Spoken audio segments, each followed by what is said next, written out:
It's a pleasure for me to be here today with Valeria, Verónica, and Pablo. First of all, let's get to know them better. Verónica. Hi, so I'm Verónica. I am a teacher educator here in Uruguay, and I'm also one of the Cambridge Assessment Network's ambassadors. So I'm Pablo, and I work for Cambridge. I am also a Cambridge network ambassador, much less active, so she does it well, I don't. And my role is working on assessment and helping teachers, institutions, and other people make better decisions about how to use Cambridge assessment. I'm Valeria. I'm the coordinator of the English department at a private school here in Montevideo. I am currently researching on special educational needs in the English classroom. Okay, thank you very much for being here. What does it mean to be a Cambridge ambassador?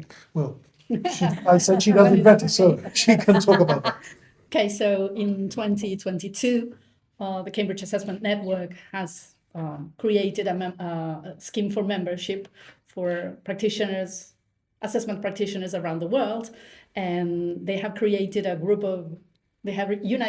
of people like Pablo, me, and other experts in assessment from around the world to put forward discussion topics, mediating debates and mediating knowledge, skills, resources from Cambridge so that we can cover different aspects of the interest people may have.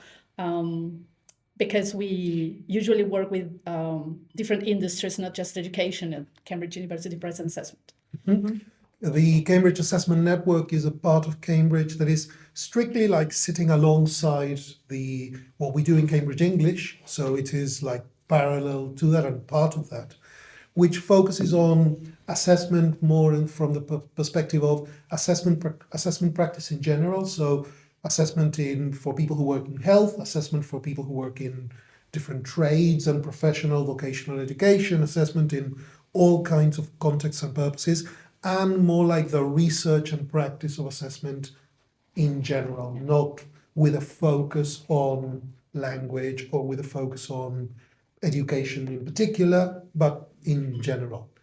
And there are a number of, when we talk about assessment practitioners, and this is part of the conversation, is an assessment practitioner is anybody who engages with assessment. So if you are a teacher and you prepare learners for tests, for certain exams, you are an assessment practitioner. Actually, if you're a teacher and you assess your students, which is basically a synonym, you are an assessment. A teacher is an assessment practitioner, whether you know it or not. It's like, so it's basically around creating a better understanding of assessment for anybody who is engaged with it, and we all are. Right. And in your case, Valeria, you were in Cambridge this year. Yeah. Can you tell us a little bit about that experience? Yes, it was an amazing experience. I was presenting part of my research on special educational needs, specifically on inclusive assessment. So I was sharing some insights of the research in terms of what teachers do every day in the classroom to accommodate students' learning so as to reach the goal of learning the language. I think one of the most interesting things that we're talking about is that Cambridge not only offers certificates or examinations for students, but also lots of opportunities for teachers and for their development. Can you tell us a little bit more about that? Absolutely. The assessment, so that within the work that we do in Cambridge English, the assessment activities, specifically, we have a lot of assessment development and sort of validation and a lot of activity. But within the assessment network, which is something that people do not necessarily know about, there are a lot of opportunities to deepen your understanding of assessment in general.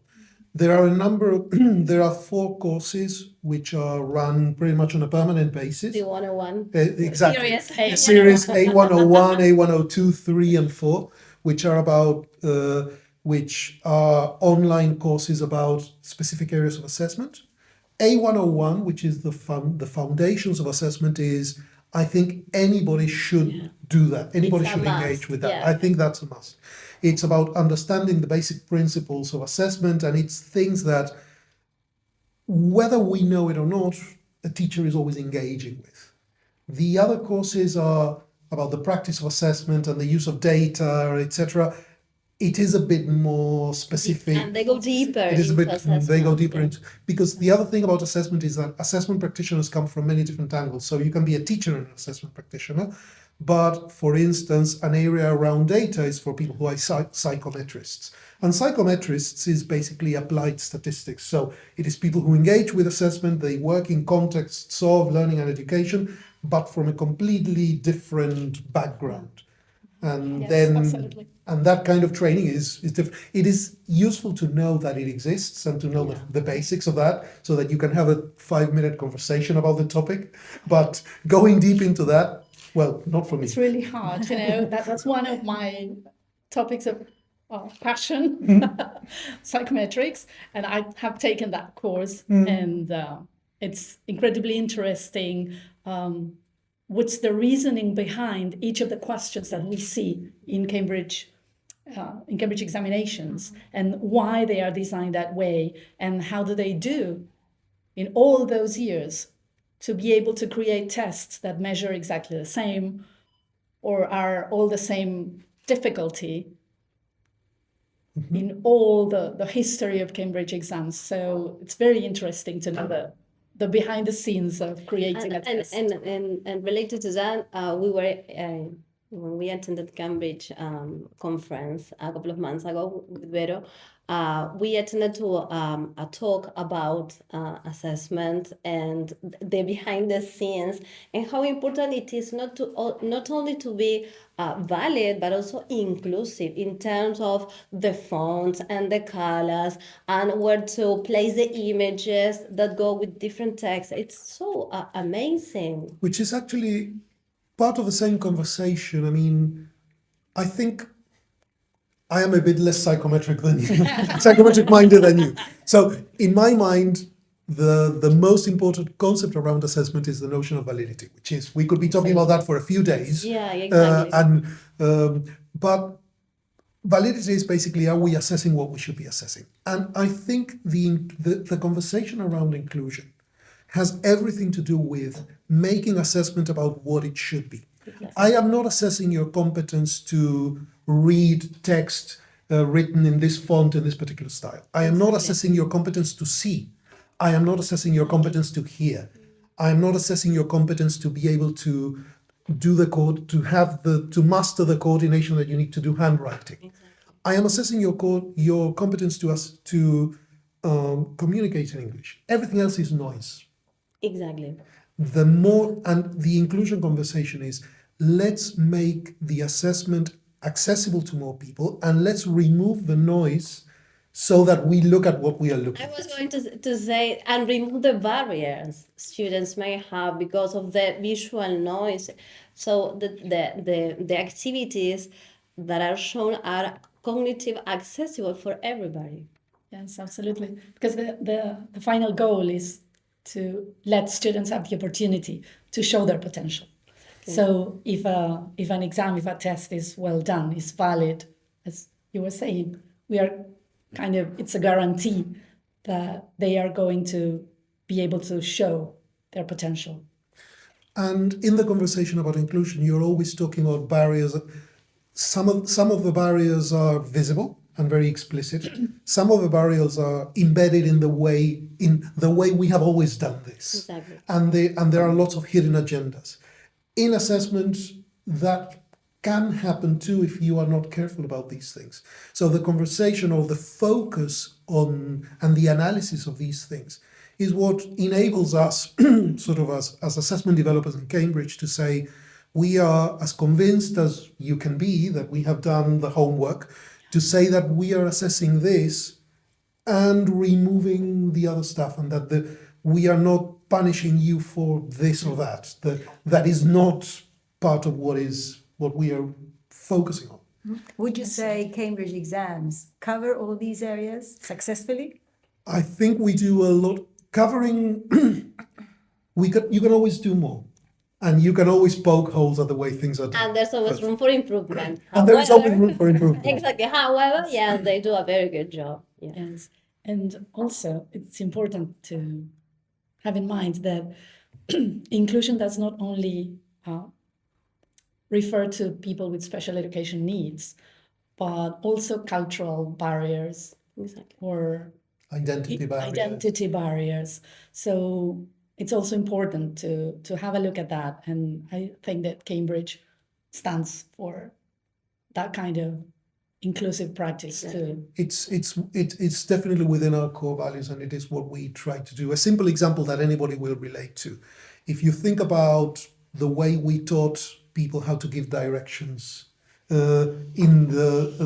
when we were learning 5 years ago. Of course. Exactly. When we were starting to learn English. When we were teenagers, sometime around 2010, then you saw all of these books that had like maps on how to go from Leicester Square to something. And then everything looked different. The people looked different. There was no variety of people that were represented. Yeah. And that basically cast off a number, it created lots of barriers and identities and things that were very had lots of very visible effects. And now that has changed. In assessment, we do a lot of work around the content and representation and inclusivity of the content of any text that is seen, that the format of the activities does not bias against one or the other. You do this conceptually, but you also do this statistically, things like diff analysis. So you look at the way we assess around 6.5 million people a year with our language assessment. So we can say, let's look at how everybody did. Are girls doing differently than boys? Yeah. If you see that they're performing differently, then is there something that can explain why, or some languages or others, Absolutely. or some groups or others? Is there anything there is there anything in the data that is showing us that there might be something here that is biasing one way or the other? This is also part of the inclusion conversation. So some of those conversations are about identity and all of that, and accessibility in terms of special education needs. Exactly.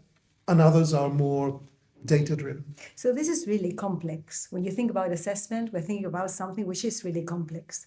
But today, I get the impression that people think that anybody can just design a test. It's so easy. So you just go to ChatGPT and you get it there and then. Well, yeah. What do you think about this? What do you think about this? Well, I think you can do that. And I think teachers in their daily lives do a lot of testing. And there is some kind of intuition that you have when you have been teaching for a certain time. And probably your tests are quite valid because you know your students, you know what's going on, you know your subject. However, it's very interesting to get to know why and to understand why you are testing them this way, and what is the information that you can get from those tests and how you interpret that. That's where validity starts.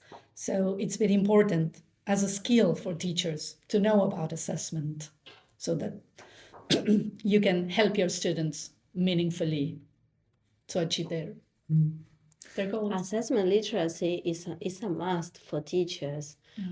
Because it's not only testing and getting information. What are you doing with that information is the key issue, because you're going to use it for feedback, you're going to use it for implementing any kind of innovation in the classroom. What are you going to do with that information? It's embedded in teaching. It's part of teaching. We tend to believe that it's outside or it's at the end, but it's at the core. It's when you design your classes, when you design your teaching, assessment is there.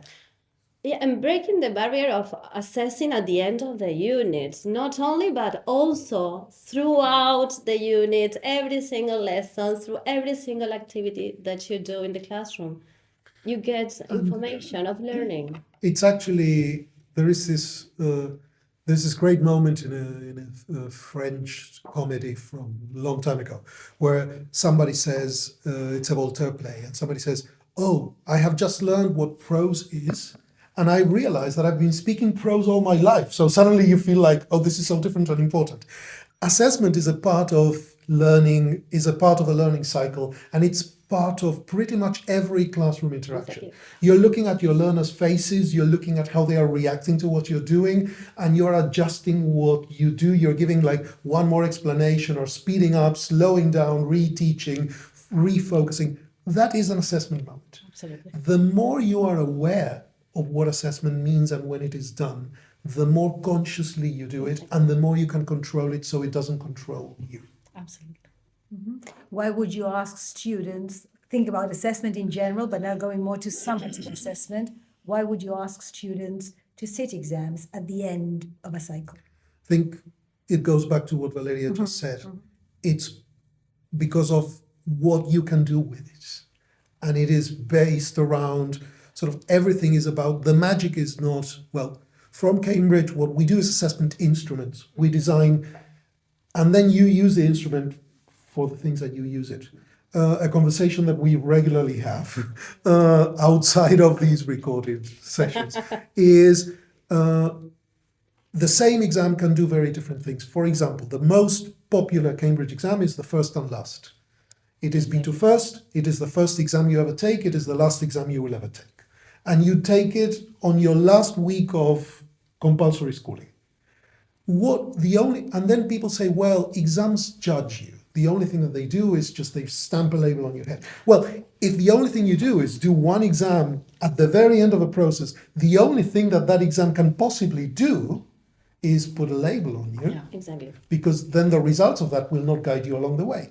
The same exam a year earlier would have been able to sort of guide you to a better goal at the end of that journey. So same instrument, different uses, completely different, becomes Exactly. completely different things. Do exams teach English? Well, Exams. Yeah. exams themselves. Yeah. They can be used as a tool Yeah. in In learning. what way? For instance, in our field, in teaching English, we usually do mocks along the year with many of our colleagues in different schools. That can be a step in the process to get ready for success in a Cambridge exam. We can use that as an example of the kind of questions we're going to be asked, the kind of knowledge and skill you need to develop, and also to keep a record of your improvement during time. So in that sense, an exam can teach. I'm not very sure about the instance of the exam. If in that moment you get to learn something, you might. I was You thinking might. about I'll add something to that. But Yeah, I was thinking about the other day. I was with my B2 students who were watching a video on the speaking part, and they were taking notes. I mean, that was a teaching moment. They were learning from the exam. Of course, it was somebody else's exam as a model, as a guide, as Veronica said, of thinking what is a good way of saying things, of showing their knowledge, of showing their English, because that's the exam. They need to show their English. So in that way, the exam was teaching, but as Vero was saying, it's another instrument. Yeah. I think that the retrieval strength gets into play at the moment of doing the exam. there is a lot of that, but I think a number of things about that. In Cambridge, we talk about learning-oriented assessment and validity by design, or learning by, that there is something in the design of an assessment that does it. I can teach you, but I cannot learn you. So the learning is something that learners do, and there are Exactly. many things that create opportunities for that to happen. A well-designed exam is going to create opportunities for powerful learning along the way. Case in point, you are thinking about preparing for a Cambridge exam, so all of a sudden you realize that there's going to be a listening component that is going to carry a lot of the weight in the thing, and a speaking component that are going to carry that. In your classroom, you've got a relatively large group. Listening is a challenge because you need to have the resources, you need to carry the speaker, and blah, And blah, the blah. climate. And then have a relative amount of quiet around you, and then speaking, it's even more because groups, and how do you monitor that, etc., etc. So all of a sudden you realize you haven't been doing enough, and you start focusing on that more. Are you doing that because it's exam preparation? Yes. You're doing more than you did before you were preparing for the exam. Is the design of the exam shaping what you do? Well, yes. Is the impact of that positive or negative? It is what you would have wanted to do all along. So in that sense, a good exam is going to help to shape things before. The moment of the exam is going to be an opportunity to pull together and integrate lots of things. And then the results of the exam are going to point you, interpreted by the teacher, and the conversations that we can have and the things that can be reshaped afterwards are going to lead to are going to improve things, or can lead to an improvement in me reaching my learning objectives. So in that sense, when we make assessment one of the threads that is in that mesh, then it becomes a very powerful driver of learning. One more aspect of no single thing is going to make people learn, Exactly. but as well designed, properly used, richly exploited assessment is definitely a very powerful driver of that mesh. Well, thank you very much. Lots of food for thought. Yeah. And it's just the beginning. Yeah. Thank you. Bye. Bye. But